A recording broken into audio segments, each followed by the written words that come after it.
पिछली कड़ी में हमने तराइन के प्रथम युद्ध की चर्चा की थी कि मोहम्मद गौरी तराइन के युद्ध में घायल होकर राजा धीर पुंढीर के हाथों पकड़ लिया गया तथा सम्राट पृथ्वीराज चौहान को विपुल धन देकर बंदी गृह से छूट गया तथा फिर से गजनी चला गया।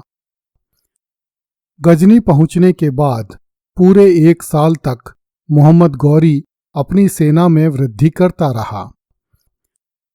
जब उसकी सेना में 1,20,000 सैनिक जमा हो गए तो ईस्वी 1192 में वह पुनः सम्राट पृथ्वीराज चौहान से लड़ने के लिए भारत की ओर चल दिया। तबकाते नासिरी नामक ग्रंथ के अनुसार शहाबुद्दीन गौरी को कन्नौज तथा जम्मू के राजाओं द्वारा सैन्य सहायता भी उपलब्ध करवाई गई, किंतु किसी भी समकालीन इतिहास ग्रंथ में तराइन के द्वितीय युद्ध में राजा जयचंद गाहड़वाल की किसी भी तरह की भूमिका के बारे में कोई उल्लेख नहीं है। यहाँ तक कि मोहम्मद गौरी के दरबारी लेखक हसन निजामी ने भी अपने ग्रंथों में इस बात का कोई उल्लेख नहीं किया है। 20वीं शताब्दी ईस्वी में अजमेर के इतिहास लिखने वाले लेखक हरबिलास शारदा ने तबकाते नासिरी के आधार पर यह लिख दिया कि कन्नौज के राठौड़ों तथा गुजरात के सोलंकियों ने एक साथ षड्यंत्र करके पृथ्वीराज चौहान पर आक्रमण करने के लिए शहाबुद्दीन को आमंत्रित किया। वस्तुतः हरविलास शारदा ने यहाँ एक साथ कई गलतियां की हैं। कन्नौज के शासक राठौड़ नहीं थे, गाहड़वाल थे। दूसरी गलती यह है कि कन्नौज की सेना इस युद्ध से पूरी तरह दूर रही। ऐसी स्थिति में मोहम्मद गौरी को पृथ्वीराज चौहान पर आक्रमण करने हेतु आमंत्रित करने वाली बात कैसे स्वीकार की जा सकती है। तीसरी गलती यह है कि शारदा ने गुजरात के सोलंकियों का भी इस षड्यंत्र में शामिल होना लिखा है। गुजरात के सोलंकी तो ईस्वी 1178 में ही मोहम्मद गौरी को पीटकर भगा चुके थे तथा उसके बाद से मोहम्मद ने गुजरात की बजाय पंजाब पर अपना ध्यान केंद्रित कर लिया था।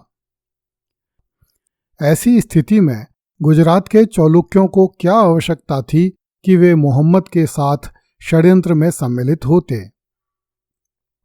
जब मोहम्मद गौरी लगभग प्रतिवर्ष भारत पर आक्रमण कर रहा था, तब इस आक्रमण के लिए उसे कन्नौज द्वारा आमंत्रित किए जाने की क्या आवश्यकता आन पड़ी थी, जबकि कन्नौज स्वयं तो इस युद्ध से दूर ही रहा था। वस्तुतः तबकाते नासिरी का लेखक मिन्हाजुद्दीन सिराज मोहम्मद की मृत्यु के बाद दिल्ली में स्थापित दिल्ली सल्तनत के अधीन दिल्ली शहर का काजी था। उसने दिल्ली के सुल्तानों को खुश करने के लिए अपने ग्रंथ में यह मिथ्या बात लिखी। काजी मिन्हाजुद्दीन सिराज की बात का विश्वास नहीं किया जा सकता, क्योंकि इसकी पुष्टि किसी भी समकालीन स्रोत से नहीं होती है। किंतु दुर्भाग्य से हरबिलास शारदा ने इसे अपने ग्रंथ में उद्धृत कर दिया तथा तभी से भारत में ये धारणाएं प्रचलित हो गईं कि कन्नौज का राजा राठौड़ था और उसने देश के साथ गद्दारी करके मोहम्मद गौरी को देश पर आक्रमण करने के लिए आमंत्रित किया था।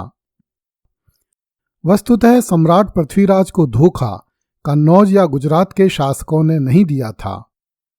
सम्राट को धोखा उसके अपने मंत्रियों एवं सेनापतियों ने दिया था, जो सम्राट पृथ्वीराज से विभिन्न कारणों से नाराज थे।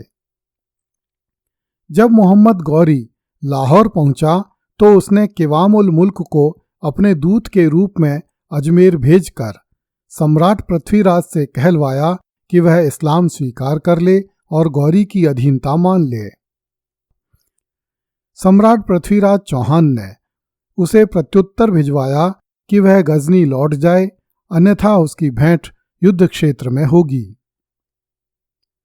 मोहम्मद गौरी पृथ्वीराज को छल से जीतना चाहता था,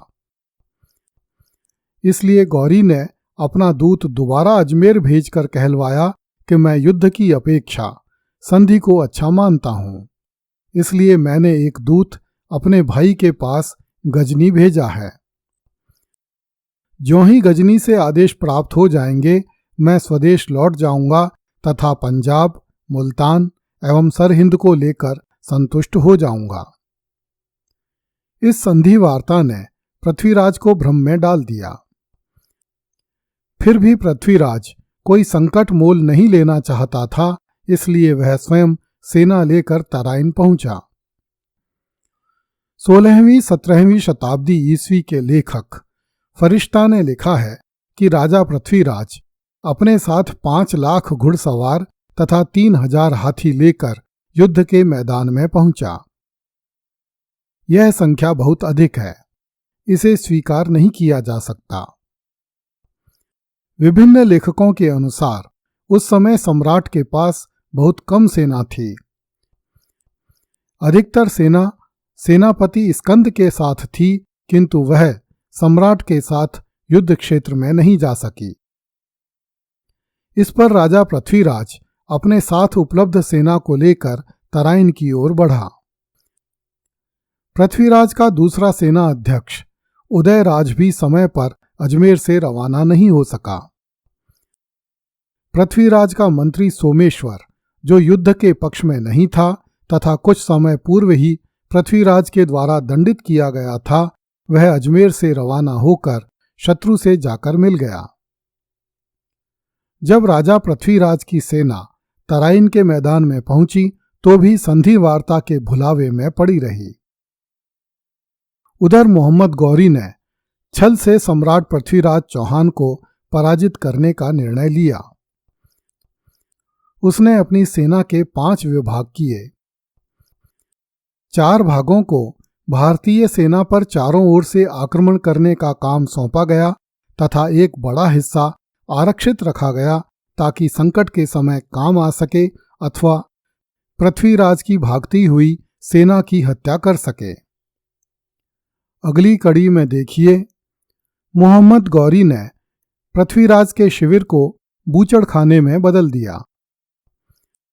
कृपया इस चैनल को लाइक, सब्सक्राइब एवं शेयर करें। धन्यवाद।